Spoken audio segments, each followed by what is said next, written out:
क्या जम्मू कश्मीर के lieutenant governor को बदला जा रहा है?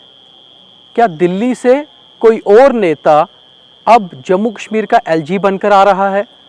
करीबन पिछले 14-15 दिनों से एक तस्वीर और एक नाम बहुत वायरल हो रहा है, मुख्तार अब्बास नकवी।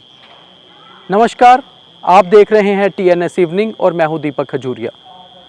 बात करते हैं, क्या जम्मू कश्मीर का एलजी फिर से बदला जाएगा? अगस्त 2020 को जम्मू कश्मीर के तत्कालीन एलजी GC मुर्मू को बदलकर एक बड़े बीजेपी नेता और इससे पहले MOS रेलवे रह चुके मनोज सिन्हा को जम्मू का एलजी बनाकर भेजा गया था। तब से लगातार मनोज सिन्हा जम्मू के एलजी यानी कि जम्मू कश्मीर की सरकार की भागडोर संभाले हुए हैं। मगर पिछले 11 जून से यानी कि पिछले 14 से 15 दिनों से एक तस्वीर के साथ एक मैसेज वायरल हुआ बहुत सारे सोशल मीडिया प्लेटफॉर्म्स पे। वह ये मैसेज था कि मुख्तार अब्बास नकवी, जो presently minister for minorities affairs government of India हैं, उन्हें जम्मू कश्मीर का राज्यपाल लेफ्टिनेंट गवर्नर बनाकर भेजा जा रहा है। अब जम्मू कश्मीर में ऐसा क्या हुआ है कि अचानक से एलजी को बदला जा सकता है?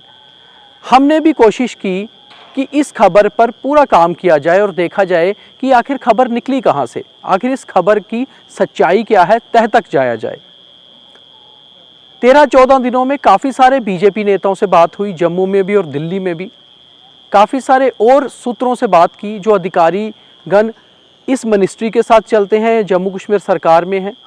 और आखिरकार हमने सोचा कि क्यों ना एक बार मिनिस्ट्री ऑफ माइनॉरिटी अफेयर्स नई दिल्ली में कॉल किया जाए, यानी कि मुख्तार अब्बास नकवी की मंत्रालय में। हालांकि उनसे तो बात नहीं हुई, मगर उनके PA से बात हुई और उन्होंने कहा कि मंत्री जी कहीं बाहर हैं, सोमवार को बात कर सकते हैं। उसके बाद मैंने दिल्ली में 2-3 और लोगों से बात की जो बहुत करीबी माने जाते हैं मुख्तार अब्बास नकवी के। उन्होंने हमें कहा कि उनके पास कोई भी ऐसी सूचना नहीं है कि नकवी साहब को जम्मू कश्मीर का एलजी बनाकर भेजा जा सकता है। मगर आखिर ये खबर कहाँ से निकली, इसके पीछे की सच्चाई क्या है, थोड़ी इसके ऊपर बात करते हैं। जब हमने इसके ऊपर थोड़ा और रिसर्च किया तो हमें पता चला कि उत्तर प्रदेश में कुछ जगह सोशल मीडिया पे एक और खबर भी चल रही थी। वो खबर ये थी कि मुख्तार अब्बास नकवी को बीजेपी वाइस प्रेसिडेंट का फेस बना सकती है, चेहरा बना सकती है। फिलहाल तो प्रेसिडेंट ऑफ इंडिया के इलेक्शंस हैं, मगर उसके बाद जब वाइस प्रेसिडेंट के इलेक्शन होंगे तो उसका चेहरा भी वह बन सकते हैं। और इसी तरह जिस तरह से जम्मू कश्मीर के एलजी को लेकर उनका नाम चल रहा है यहाँ की सोशल मीडिया पे, उत्तर प्रदेश और बिहार के सोशल मीडिया पे कुछ जगह ये भी खबर चल रही है सोशल मीडिया पे केवल, कि मुख्तार अब्बास नकवी देश के अगले उपराष्ट्रपति यानी वाइस प्रेसिडेंट हो सकते हैं।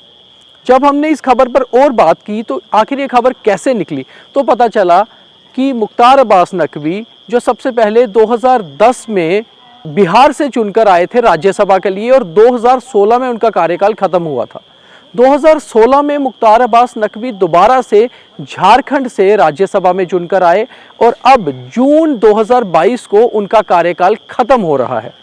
जून 2022 को क्योंकि उनका कार्यकाल राज्यसभा का खत्म होगा, इसलिए वह केंद्रीय मंत्री केवल अगले 6 महीने तक बने रह सकते हैं।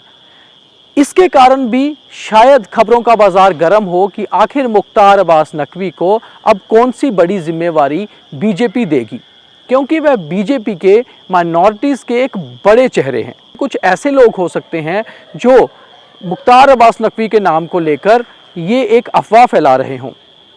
जब जम्मू कश्मीर से लेकर दिल्ली तक हमने ये पता किया कि आखिर ये खबर कहाँ से निकली और ये खबर में सच्चाई कितनी है, तो हमें ये पता चला कि फ़िलहाल किसी भी दायरे पर, क्या वह पार्टी का दायरा हो, क्या वह सरकार का दायरा हो, कहीं पर भी अभी कोई ऐसी खबर नहीं है, कोई ऐसी सूचना नहीं है कि जम्मू कश्मीर के राज्यपाल लेफ्टिनेंट गवर्नर मनोज सिन्हा को हटाकर कोई दूसरे उपराज्यपाल जम्मू कश्मीर में आ सकते हैं।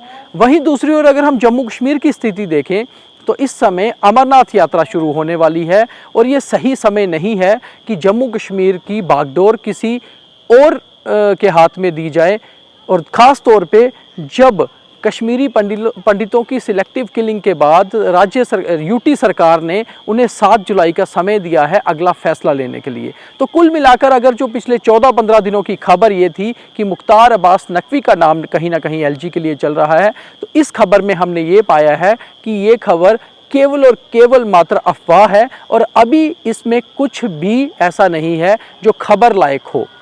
तो कम से कम ये हम अपने दर्शकों को बताना चाहते थे कि हम कोशिश करते हैं कि ब्रेकिंग्स में ना जाकर विस्तार से खबर को बताया जाए ताकि खबर की पुष्टि की जा सके। कल दोबारा किसी नई खबर के साथ, तब तक के लिए इजाज़त दीजिए, मगर लगातार देखते रहिए द न्यूज़ स्क्वायर।